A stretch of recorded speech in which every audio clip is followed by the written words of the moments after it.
చూడండి cool kulfi ice ready అయిపోయింది. చాలా ఈజీగా టేస్టీగా మనం ఇంట్లోనే ప్రిపేర్ చేసుకొని తినొచ్చండి. చూడండి ఎంత పర్ఫెక్ట్ గా వచ్చినాయో.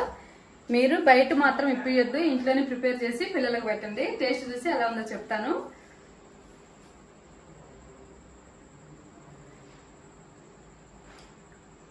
కూల్ గా చాలా టేస్టీగా ఉందండి. ఖచ్చితంగా మీరు ట్రై చేయండి. ట్రై చేసి ఎలా వచ్చిందో కామెంట్ చేయండి. హాయ్ హలో అందరికి, welcome to Renuka Sri kitchen. ఈ రోజు స్పెషల్ అండి. సమ్మర్ లో కూల్ గా కుల్ఫీ చేసుకొని తిన్న పదార్థాలు ఎలా ప్రిపేర్ చేసుకోవాలో చూద్దాం రండి. చూడండి, నేను ఒక హాఫ్ లీటర్ పైనే పాలు పెట్టున్నానండి, కాగుతుండయి. ఒక హాఫ్ లీటర్ పైన తీసుకున్నాను. కొంచెం ఎక్కువగా షుగరు, జీడిపప్పు, బాదం పప్పు, యాలకులండి.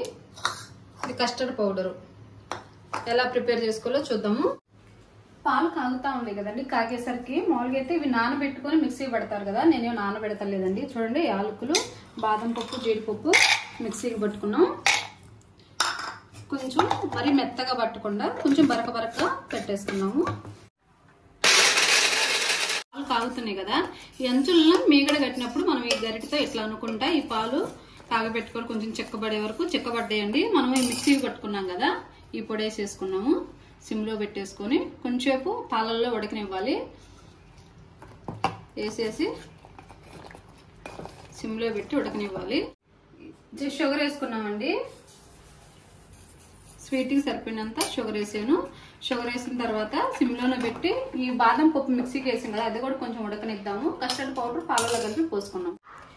పాలల్లో ఉడుకుతా ఉంది కదండి, ఇది కండెన్స్డ్ మిల్క్ అండి. స్వీట్నెస్ కోసము మనం చక్కెర వేసాము, అయినా కానీ ఇది వేస్తే టేస్ట్ బాగుంటుంది. కొంచెం స్వీట్ యాడ్ అయ్యింది, కొంచెం వేస్తున్నాను.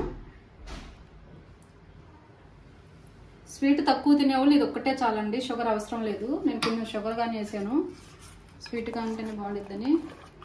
ఇప్పుడు వచ్చేసి కస్టర్డ్ పౌడర్ ఉంది కదా, దీన్ని కొంచెం పాలు పోసి ఉండలు లేకుండా తిప్పేసుకొని మనము ఆ మరిగే పాలల్లో వేసేసుకున్నాము. ఇట్లా ఉండలు లేకుండా కలుపుకొని పాలు మరుగుతున్నాయి కదా, కొంచెం సిమ్లో పెట్టేసుకొని మనం ఈ కస్టర్డ్ పౌడర్ మిల్క్ ఉన్నాయి కదా, ఇవి వేసుకొని ఉండలు లేకుండా తిప్పుకోవాలి. కొంచెం ఒక 2 నిమిషాలు తిప్పితే చిక్కబడిపోయింది. ఉండలు లేకుండా ఇట్లా తిప్పేసుకోవాలి. చూడండి ఎంత కలర్ఫుల్గా వచ్చేసింది. ఒక సెకండ్ అట్లా ఉంచేసి చిక్కబడ్డాక ఆపేసుకున్నాము. చూడండి అయిపోయింది కదా, 2 నిమిషాలు బాగా చిక్కగా అయిపోయింది. ఈ మాత్రం ఉంటే చాలండి. మామూలుగా మీకు ఉండలు కట్టే పని అయితే మిక్సీకి పట్టేసుకుంటే సరిపోయింది. నేనే ఉండలు లేకుండా చేశాను కాబట్టి దీన్ని మౌల్స్ ఉంటాయి కదండి, ఐస్ క్రీమ్ మౌల్స్ లాంటివి, వాటిలో వేసుకోవాలి. చూపిస్తాను ఎట్లా అనేది. ఇంత వేడి మీద మాత్రం ప్లాస్టిక్ వాటిలో అసలు వేయొద్దు, గోరువెచ్చకున్నప్పుడు వేసుకోండి. ఆపేస్తాను స్టవ్. దించేసుకొని కొంచెం చల్లారిన తర్వాత నేను ఇది చూపిస్తాను. చూడండి ఎట్లా వచ్చిందో. ఎక్కువ వేసుకోండి, డ్రై ఫ్రూట్స్ అనేవి టేస్ట్ బాగుంటుంది కుల్ఫీకి. ఇది కొంచెం చల్లగా అయిపోయిందండి, గోరువెచ్చగా అయిపోయింది కదా. ఇప్పుడు ఈ ఐస్ క్రీమ్ మౌల్స్ ఉంటాయి కదా, వాటిల్లో కింద పడకుండా నీట్ క్లీన్ చేసి వాష్ చేసి దాంట్లో చల్లగా అయిపోయినాక పోసుకున్నాము. ఇట్లా పెట్టేసుకొని కింద పోకుండా పోసేసుకున్నాం.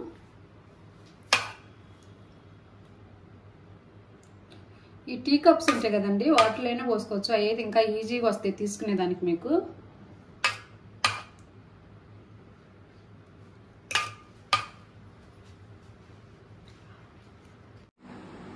ఇట్లా అన్నిట్లో వేసుకోవాలండి. వేసుకున్న తర్వాత మనకి ఐస్ క్రీమ్ పుల్లలు ఉంటాయి కదా, అవైనా వేసుకోవచ్చు. ఇట్లా క్యాప్లు అయినా పెట్టుకోవచ్చు. కొంచెం మనం డ్రై ఫ్రూట్స్ వేసుకున్నాం కదా, అది కొంచెం వేసుకున్నాము.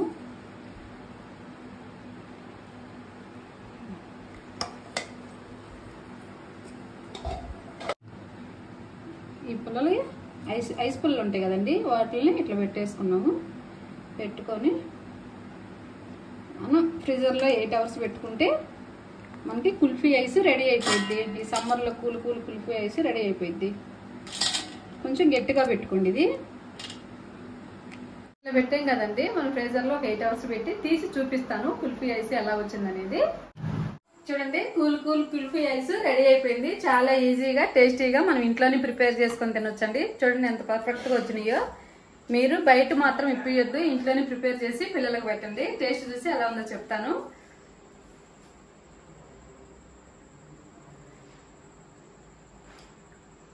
కూల్ గా చాలా టేస్టీగా ఉందండి. ఖచ్చితంగా మీరు ట్రై చేయండి. ట్రై చేసి ఎలా వచ్చిందో కామెంట్ చేయండి. నచ్చితే లైక్ చేసి సబ్స్క్రైబ్ చేయడం మాత్రం మర్చిపోవద్దండి.